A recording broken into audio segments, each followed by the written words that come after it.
Good morning, everybody, and welcome to At Home with Maisie and Jordan. So this is number 2. We've survived. We are still here together, although I did have to have words with Jordan about her answer and not choosing Grey's Anatomy. I was horrified. Today's a very special day because we've got our first guest and we're very excited. We're still split, unfortunately.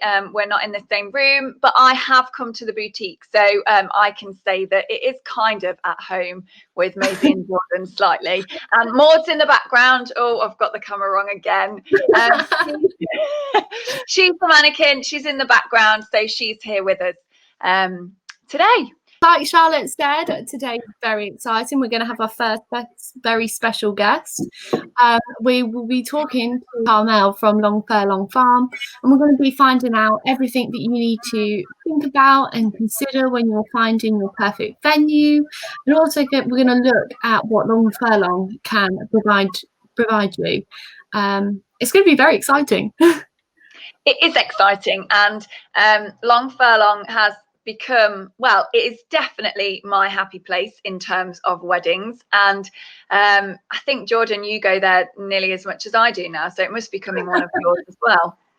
Oh yeah, definitely one of my favourites. So shall we bring them in? Oh yes, why not? Yeah. Okay, here they are. Welcome, Carmel. You are our first official guest to At Home with Maisie and Jordan. We are so excited to have you. How are you? Yeah, we're all good, thank you. Nice to see you both. Oh, and you. Thank you so much for joining us. Are you at the venue now?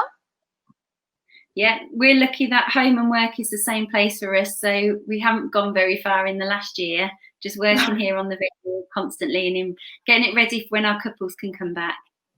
Oh, that's so lovely. And do you know when that might be? When's your first wedding? Fingers crossed.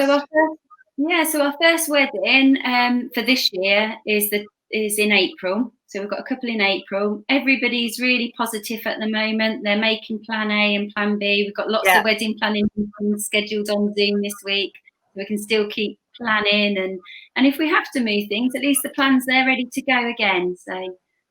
Oh, that's so lovely. And I bet it's really nice to be able to speak to the couples and see how they're doing. And it's really nice that you get involved with them in that way. Yeah, we're incredibly lucky. We get a lot of very relaxed couples, and they are using this time to work on little things like playlists and little behind the scenes jobs that, so although you can't meet suppliers, there's so much you can do at home, and it's good because I feel really inspired and motivated every time I speak to one of our couples. So it's great. It just keeps sparing people on. Yeah, that's so lovely. I love that people have got the time to add the little personal touches as well, like making a playlist and actually picking songs that mean something to them. Everything just helps contribute to the day, doesn't it? Yeah, definitely. All those kind of things that you don't want to leave to the last minute. So we've all been gifted this time while we're indoors, and to kind of break up that Groundhog Day cycle, there's little things that we can keep doing to work on our day, isn't it, really? Yeah, that's so true. So if we just take a step back, if thinking about couples that maybe haven't picked their venue yet, they're right at the start of the process, is there anything that you would advise couples to really consider when they're looking for their dream venue? Yeah, definitely. I mean, as we know, we can't go and view venues at the moment, but there's so much research that they can do in the comfort of their own home. So a good starting point is sitting down together and both talking about how you visualise your day and what it looks like for you both, and picking venues that suit your personality. So as you know, Charlotte and Jordan, there's so many different options, whether it's a hotel, a destination wedding, manor houses and stately homes, or a teepee, or even like ourselves, rustic barns. It's pinpointing what suits you and your personality. And if you can do that at home, it just saves so much time going out to different venues. And also a main priority is choosing what kind of ceremony you want to have. So obviously there's church weddings, there's also civil ceremonies. So it's checking that the venues that you've really got your heart set on can offer that, if you're obviously wanting to do everything on the same day. if you're open to having a ceremony on a different day and having a celebrant ceremony, there are lots of workarounds, but it's just doing a bit of background work. Also, having a kind of a rough guest list, so you're earmarking the venues that can accommodate the number of guests there. And also, one of the main things is the catering side. So, talk about what you want for your wedding breakfast, and if the venue is providing a catering service included, whether that suits what your style of the day is. So there's so many things that you can do, and without having to leave home. Love that you can do it all from your comfort of your own home. But when people do get to come and do a site visit and come and see the venue, what kind of questions do you think they should be asking to make sure they've covered all the different areas? So again, checking that the venue can offer licensed ceremonies and actually seeing the areas which the ceremonies would take place in. Finding out about suppliers, if there's any restrictions on choosing your own suppliers. I mean, you might have your heart set on, a particular caterer, but find that you're not allowed to do that, or you have to, it's a package which includes the cake and the photographer. Asking about the bar, whether you can provide your own alcohol, if there's any corkage charge, even asking for a copy of the bar prices, just so that you're not suddenly overwhelmed with all these unexpected charges. If there's any noise restrictions, what time does the music have to finish by? When can you have access to the venue to set up? And when do you have to have everything removed? Because again, this could impact on the suppliers that you pick for the day if they have to return to a venue at midnight to collect their items. If there's a room, this comes down to Charlotte's area, but if there's a room for the bride or the groom to get ready in, so that again, they're there on the venue beforehand and can relax and have all those services like hair and makeup brought to them. Wow. Yeah, that is key. Can you fit my dress at your venue? I think when you put it all together like that, there is quite a lot that you need to consider, isn't there? I think it's not anymore. It's not just about picking your favorite venue. There are so many different aspects that you need to think about as well. It's and you saying them all there is so helpful. Some things I wouldn't even think to consider, like when you can set up the day before. I remember when I got married, I hadn't even asked that question, and it's not a quick 5-minute job, is it? It takes a while. No, and you just want to make sure that everything's kind of in place, and when it gets to your wedding day, you've done the hard work for like the 12 or the 18 months beforehand, that when it comes to your day, all the planning will pay off. So you don't want to be running around on the day. You want to leave it all and then hand over to the coordinator on the day. So yeah, just putting everything in place the day before just takes that pressure off you. And again, if you've got access to the venue the day after to come and remove your things, your wedding can still be enjoyed the day after. You get a chance for a full wedding debrief and time with family and friends who've travelled to catch up on the celebrations of the day. Yeah, and I think we also forget the day after. You just concentrate on the actual day so much, and then the day after, if you don't have a plan for it, it can feel really flat. I remember feeling a bit like, oh, I've just spent 12 months of my life planning that and it's over, and what do I do today? It's yeah, I know. You just want to squeeze as much out of it as you can. Yeah, you do. The day before is for us, we love seeing 3 generations setting at the barn and completely making it on their own, like the day before the wedding, and then on the actual day, just seeing them all, just enjoying, the fruits of their labour. So yeah, that's lovely. I think that's the most important thing, though, isn't it? Remembering that actually you could have 3 different generations all there helping and contributing and sharing such a beautiful experience. It's not just, like you say, just about the day. It's the laughter, the laughs, the reviews, the giggles. It's great. Yeah. No, definitely.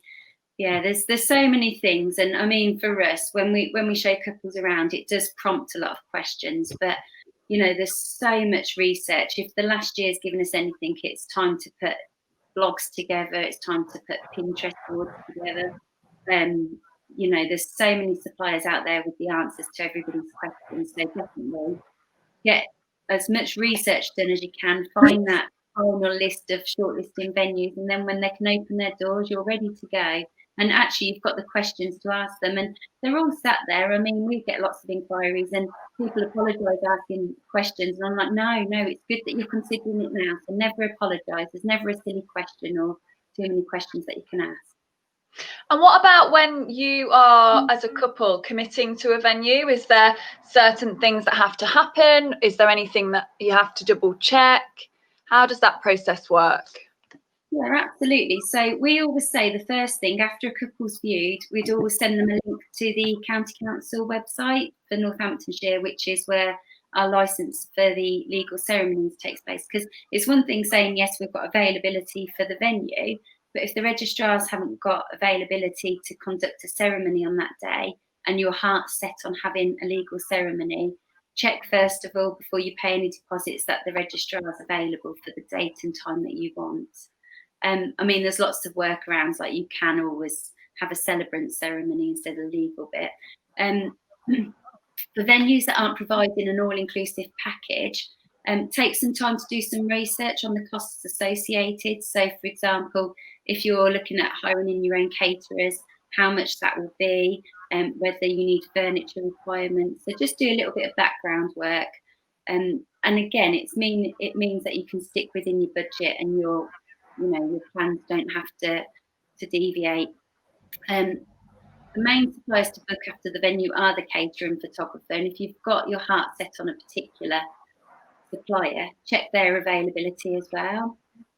And then finally, I mean, the venue really should give you a copy of their terms and conditions before you pay a deposit, and give you a cooling off period. So check through the document, make sure that you understand their cancellation terms and any other restrictions that are in place which might affect your day. And don't be scared of asking them a question if there's something that you're not sure of. I think after this year, I think it's highlighted how important it is to read those terms and conditions, isn't it? I think maybe before we'd all just gloss over them. Yeah, it's just the long page that we have to read, but it was so important for those couples who had to rearrange weddings and things like that. Yeah, no, definitely. So before COVID, it was the restrictions might be like there might be a clause in there about fireworks, or it might be about noise, but definitely about the cancellation, especially as so many couples can't get insurance. Find out and ask actually how they've looked after their existing customers last year and this year, and I think you get a general feel of how a venue looks after their client base. Yeah, definitely. I think it has to be a very open and honest question, doesn't it now? It can't just be black and white. There's so many different grey areas, and you need that understanding. I completely agree with you, Carmel. So what? Oh. No, you go.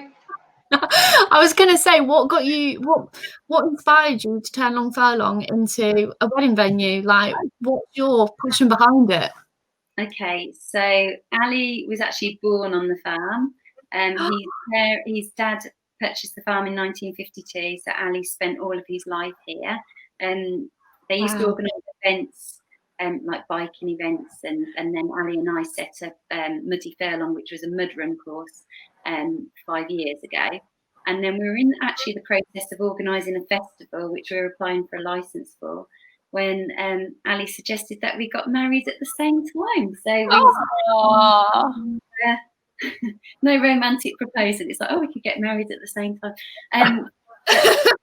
To cut a long story short, we didn't have a festival, but instead we've got our own venue, which we were very, very lucky. We had the chance to plan an outdoor ceremony and know that we could move it inside the barn if we needed to.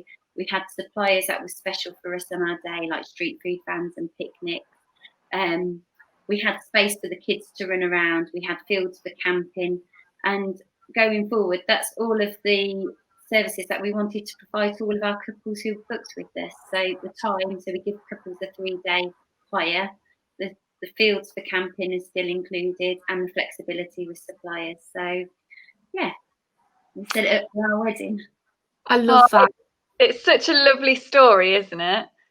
So personal and so honest. Like, there isn't anything else there. There's nothing going on behind the scenes. The venue is you guys, and I just love how personal it is. Oh, thank you. Well, we do feel, like I say, motivated to speaking to each couple who come out, and it just rekindles everything about what we wanted for our day. And I suppose we can empathise. We can relate to all the worries that you'd have for planning your day. And I always say, look, if there's something that you're worried about, please share it with me, because chances are I've experienced it as well. And if I don't know about it, I need to know. So we're just constantly trying to enhance what we've got here. We've shown that it worked, what we used it for 3 years ago, and since then we've developed it so much more with the prep suite and the bar and everything else. So if we talk specifically about Long Furlong now, what kind of a venue is it? How would you describe it if couples are asking that kind of a question? Yeah, no, it's a good question, Charlotte. So Long Furlong Farm is best described as a blank canvas. So we basically strip it back to just being completely empty, and it provides each couple with the opportunity to completely personalise and make it unique to themselves. So whether it's the barn, the outdoor ceremony area, the bar, or the prep suite, each of those areas can be styled to suit the couple's own style. And what we love is people just injecting their own personality into the barn, and it just ensures that their wedding is unique to them, and the wedding the week after is completely different to the one the week before. Can I just ask one other question, just leading on from that? So if I was booking Long Furlong, I loved the idea of the blank canvas. However, I had absolutely no idea how to start. What would you be able to help with that, or is it only targeting couples that are that creative? Yeah, I mean, we do understand that it is a shell venue, and to come in, I mean, on the same, Ali's got such amazing vision. When he showed me that the barn had a combine harvester in it and we were getting married in it, I was like, I got to the point where I did show him a photo of my wedding dress in the January before our wedding in July, saying, I'm not going to be able to wear this. And he was like, you will. And I did.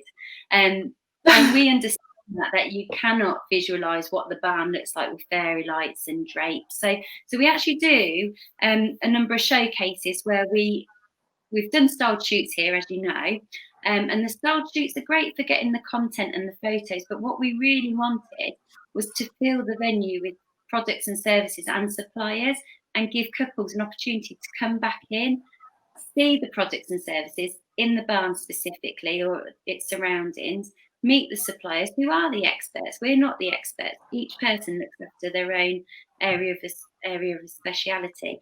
And so speaking to each expert, they'll give you the confidence in the service that they're provided that you're looking for. So it just gives couples a chance to come in to see, oh, that's what it looks like with those lights or those drapes, and that's what I want. Oh, that's what that Shivari chair looks like, or that bench or that table. So yeah, we try and help out with the inspiration. And as well, we don't believe in being a package venue. We don't say we're package A, B, or C. We're like, what does your day look like, and how can we connect you to those suppliers? So when they're describing their day, I can think of how the barn or the outside area has looked and send through a photo that I've got from a styled shoot, just to help them and see that space. Now is the time for this and that. Okay, so we play this with all of our guests. It's just a little insight into you. So, early or night? Night. Optimist or realist? A little bit of this and a little bit of that. I love that answer. There. Flowers or chocolate? Chocolate. Yeah. Pancakes or waffles? Pancakes. Introvert or extrovert? Extrovert. Big wedding or intimate wedding? a bit of this and a bit of that, because they're absolutely both beautiful. Yeah. Very diplomatic. Quiet or loud? Loud. Breakfast or dinner? Dinner. Oh. Oh, no. Planner or spontaneous?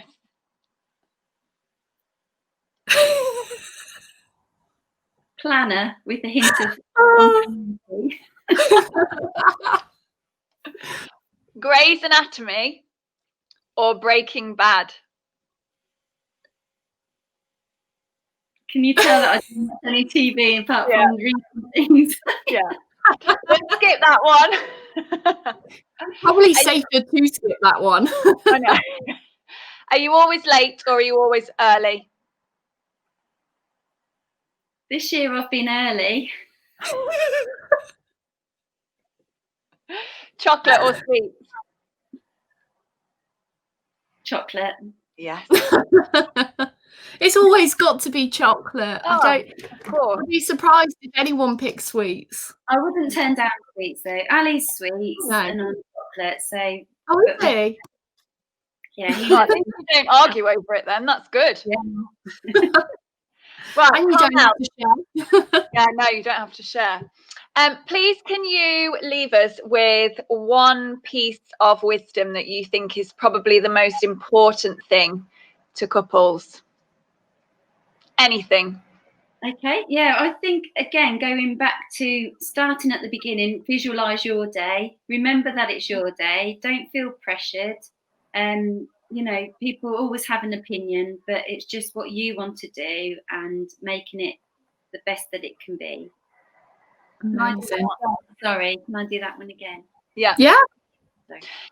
Okay, Carmel, please can we just finish with a little bit of wisdom that you would give to brides and grooms, anything to do with a wedding? Okay, I think it goes back to the beginning, and it is starting off with visualizing your day, remembering why you're getting married, to kind of not take on everybody's views and suggestions, and just concentrating on making the day that you both dream of.